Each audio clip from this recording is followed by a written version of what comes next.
We now have our web album set up and we want to share it with our friends. In order to do that, we click on Share. Then we need to type in an email address and a short message.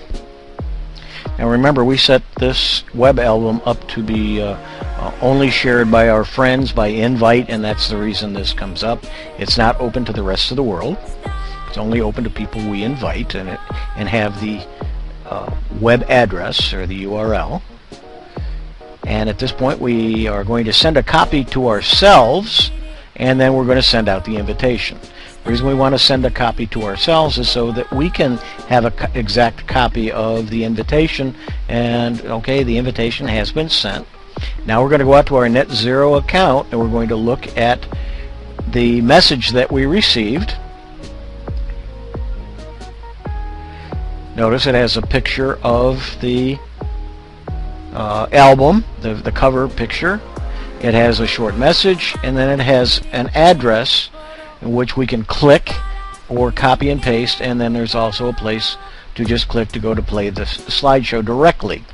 What we want to do now is highlight the address, and we're going to copy that, and then we're going to paste it into an email message, so that we don't have to send this exact message out with the picture and so on. We can just send the address to somebody.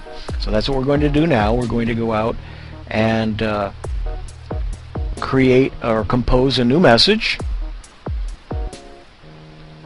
and it can be to whomever you wish, and it can be a list of people. But in the message area, we're going to place a copy of the URL, or the link, in other words, to the where the album is located.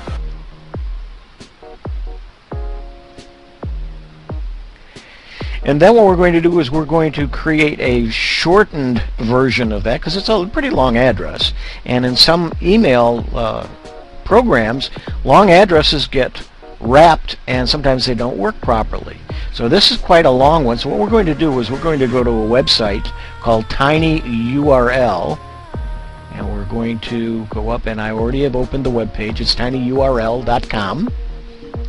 And what we can do at tinyurl.com is take that same link that we copied, and we're going to tell it to make, and you can see that's the exact same address, and we're going to tell it to make a tiny URL, and we're going to say okay, accept that. And now we have a much shortened web address, which takes us to the same place. So we're going to copy that into the message as well.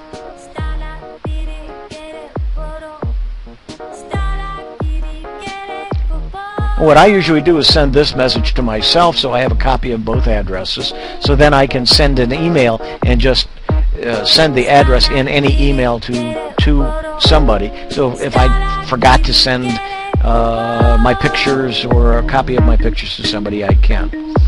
So that's it, and then I tell it to send. It sends the message out.